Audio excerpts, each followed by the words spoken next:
Tommy Robinson is, in our view, he's not well. No, he has lost weight. I don't think he looked good.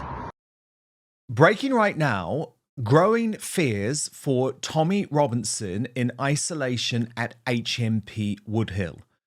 New visitors to the political prisoner have revealed that he has lost weight and does not look well. Now, these are Aya Fogg, these people are Aya Fogg and Michael Peel of the Danish Free Press Society. They were forced to sign one of these gagging orders before visiting Tommy, but they decided to break it immediately after the visit. Now, you know I feel personally quite bad about this because the gagging orders were only introduced after my visit to Tommy in December when I reported on the fact that he was convinced that Axel Rudikabana was a practicing Muslim behind bars in Belmarsh. So now everyone who visits Tommy has to sign one of these gagging orders, but congratulations to these two from the Danish Free Press Society who have said, to hell with that, we're going to reveal to the world what's going on immediately after we've left. So let's look at their first reaction to the visit. Just visited Tommy Robinson and for quite a long visit actually, almost 2 hours. Yeah, he is being treated well by prison staff. They're very professional and very friendly, but Tommy Robinson is, in our view, he's not well. No, he has lost weight. I don't think he looked good. Now, this is worrying because this feels like there has been a real deterioration since many of his visits and phone calls were cut off. They went into some more detail here. Watch.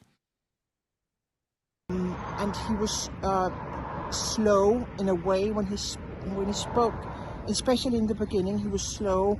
Then he started to speaking more and more like he used to.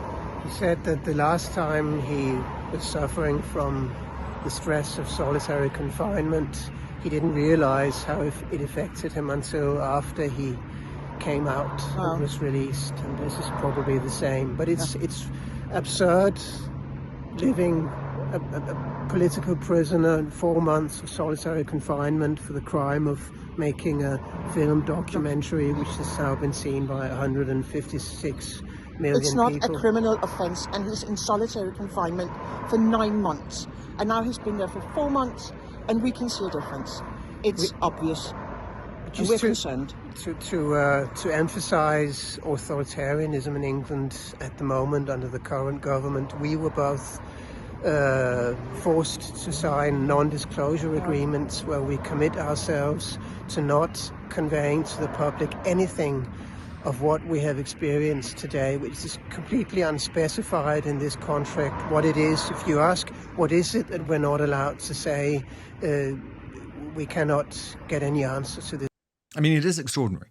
It is absolutely extraordinary that this is going on in the United Kingdom, but not a surprise, given we have a government that has literally thrown people in jail for posts on Facebook or tweets.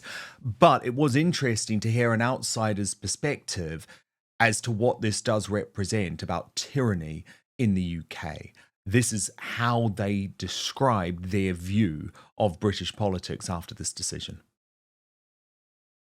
This is what authoritarian governments do to political prisoners in East Germany and in Russia and in North Korea.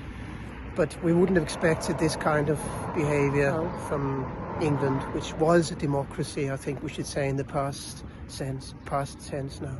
Yeah. So we were happy to meet Tommy and to talk to him, but we are concerned about his well-being. Things are not good in England. And he can definitely not take another 5 months in solitary confinement. That's, well, nobody could. And even though he's working out and eating properly. Yeah, I mean, he's not really eating properly, though, because he's so terrified about his food being poisoned. He needs to only eat things that are canned or come in sealed bags like crisp for example, which he can only get when he has visitors. And of course, his visitors are now severely limited. But the mood is changing out there because Rupert Lowe, one of the most exciting politicians in the country of Reform UK, is now prepared to openly challenge the prison authorities about what they're doing, even in a mainstream media which remains steadfastly opposed to Tommy Robinson. Watch his exchange with Harry Cole for The Sun. He doesn't deserve not to be given the credit for the things that he's done. But when Elon Musk says he's in prison because he's a political prisoner for telling the truth about brewing gaps, that's bollocks, though, isn't it? He's in prison for contempt. I don't know what he's done and why he's in prison. I hope that while he's in prison, he's being treated exactly the same way as every other prisoner. I gather he's in solitary confinement. Yeah. I don't know the ins and outs of that. I don't know whether it's right or wrong that he's in solitary confinement. But as you know, solitary confinement is a big cross to bear. Yeah. And I hope they are treating him as they would treat all other prisoners. That's all I've said about it, and I maintain that. But first, we've been told our whole lives that wrinkle creams were the easiest way to look younger. Now, one doctor says that's nothing but old news. So this is Dr. John Lake. He is the world-renowned Beverly Hills beauty expert, and he believes that most wrinkle fixes on the market are nothing but glorified moisturizers. He says they hardly make a dent on your appearance. Some can even be harmful to your skin. Now, recently, Dr. Lake has focused his attention away from mainstream cosmetic practices so he can pursue a revolutionary anti-aging breakthrough, one that some experts say could empty the wallets of the cosmetic industry. One said it's almost like Photoshop for your face. You may even be mad after seeing how easy it is to visibly erase your wrinkles from view. His personal clients have dubbed his new do-it-yourself technique the age rewinder method because it can take years or even decades off your appearance in under 2 minutes. So in light of this amazing breakthrough, Dr. Lake has released a step-by-step video to the public. It's free and uninterrupted where he outlines exactly how to use this simple solution from home. And Dr. Lake says if it even helps one person look younger or feel more confident, he will be thrilled knowing he helped. Now, you won't be surprised to learn that video's gone viral. It's been shared on Facebook, racked up over 2.3 million views, and the comments and feedback have been outstanding. Thousands of women report they look decades younger. Let me share one of the comments from you. Best results of anything I've used. I can't believe how well this works. I'll never stop using this. I don't understand how it works, but the results are great. Thank you. So you can find out much more about this yourself right now.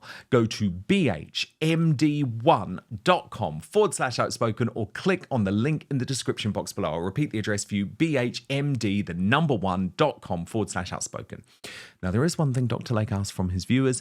If watching this video helps you look and feel younger than you have in years, then please share this video with your friends and loved ones. Together, we have the power to help as many women reclaim a youthful look as possible. So go watch the video at bhmd1.com/outspoken or just click on the link in the description box below. But now, back to the show. Charlie Downs and Brogan Garrett-Smith of the Getting There podcast with me. Brogan, you have obviously hosted Tommy Robinson on your podcast, and I know you have been investigating his conditions in prison, especially after hearing those disturbing reports. What do you know? Well, I feel that it comes as no surprise. Any of us left to our own devices, let alone entrapped in an extremely small space, limited sunlight, limited exposure to anything, no real human connection. It comes as no surprise that he's going to be going stir crazy, Dan. He came on my show before he showed the film, knowing what would happen when he showed the film. And he spoke about his much shorter time in solitary confinement. And it said that it scarred him for over a year. He said he had bouts of psychosis. And like you said earlier, he had no idea the damage that did until he came out and he adjusted. Because what we forget is that he's going through this whole mental process. And when he comes out, it's going to take time to rebuild his character and everything else that's happened to him. And I know firsthand that they've been stopping his prison visits. And like you say, Yes. they've put gagging orders on them. So now he's gone from those hopeful moments to once or twice a week, like you say, even being being allowed a bag of crisps, even being allowed the opportunity to see his family, are now being taken away from him. And it worries me for him. It worries me for the family. You know, ultimately, all he did was show a video, and it wasn't a biased opinion. He showed people that were recorded unknowingly telling the truth about an incident. And now the same story was told time and time again through the individuals that he interviewed. So it's very, very unlikely that it's false. I know he even got the young schoolboys' school reports, you know, that had been submitted. So he hasn't done anything here apart from expose the truth. And I'm not surprised that, you know, Britain feels a little bit shaken by this. Well, of course, because at the end of the day, no journalism should be censored. I don't even care if the journalism is inaccurate. It Dan, our shouldn't see you interview go was to censored. prison. Our interview was censored. I think people need to wake up to what's happening. You know, I had a lady not long ago on my show that spoke about the fact that in 2020, young infants were delayed in getting their early vaccines because, quite frankly, where's the last place you're going to take your child, your newborn child, during COVID, when everyone's got it, is to the doctors, right? So that meant that SIDS, which is sudden infant cough death, completely went, yeah? All she did was state a fact. I was then put in YouTube prison. We had the whole episode taken down. I think people are starting to just wake up to now what is really happening and this level of censorship that is going on. You know, Tommy's being used as an example to try and make people like you and I to stop him from even letting him speak, or you and I speaking freely. He's being made a real example of.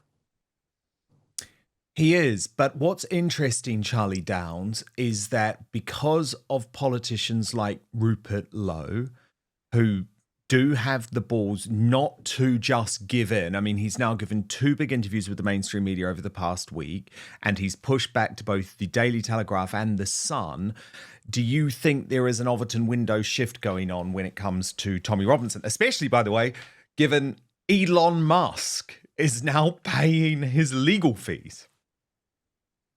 Such an interesting topic, this one. I mean, I think however the Tommy Robinson story ends, he will be remembered in history hundreds of years from now as being a kind of symbol, as being an expression of a far more widespread phenomenon. In a lot of ways, I think he kind of embodies the, you know, the forgotten white working class in Britain. Because whatever you think of his personal conduct, and I, you know, have my own criticisms there, as many people do.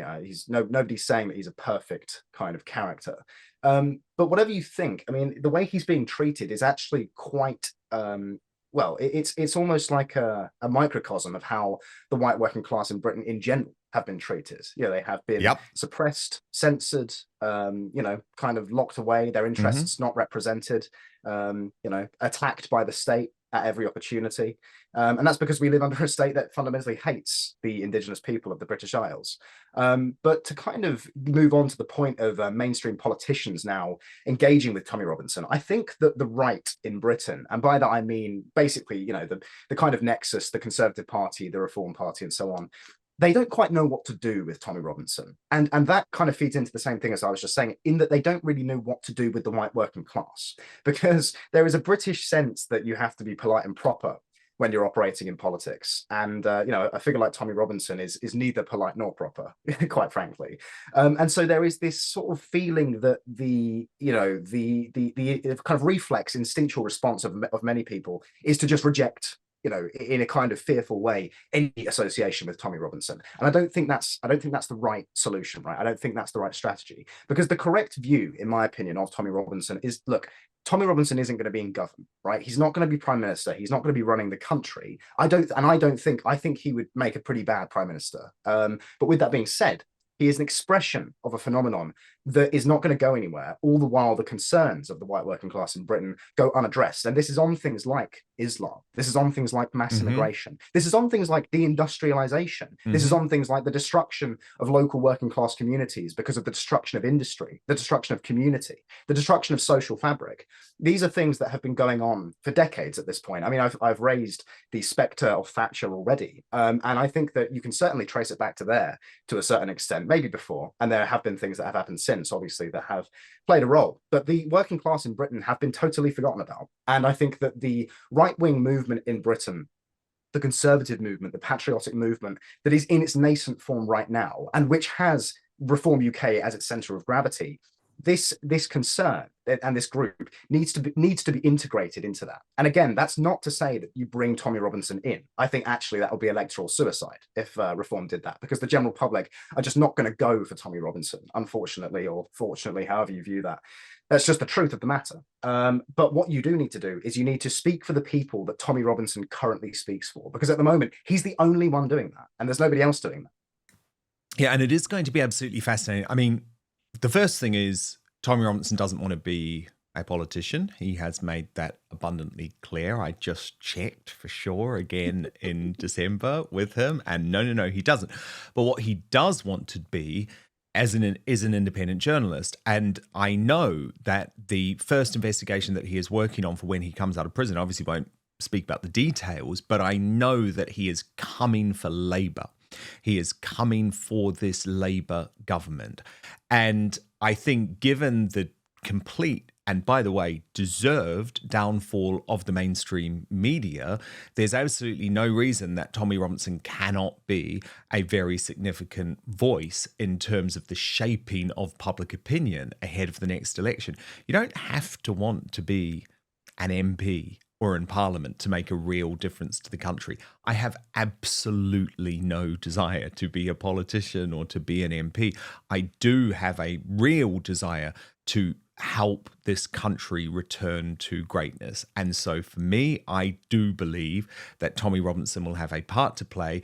And I think the journalists and the mainstream media who are so quick to deride him, and we've seen it from Camilla Tominey and Harry Cole and Gordon Rainey, oh, he's just terrible, isn't he? He's just terrible.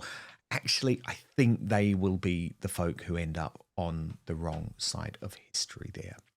Thank you so much for watching Dan Wootton Outspoken. Please click on my face just to the bottom left to subscribe to this brand new independent news source and turn on the notification bell so you'll be alerted to our brand new live shows, uncancelled interviews, and special royal episodes.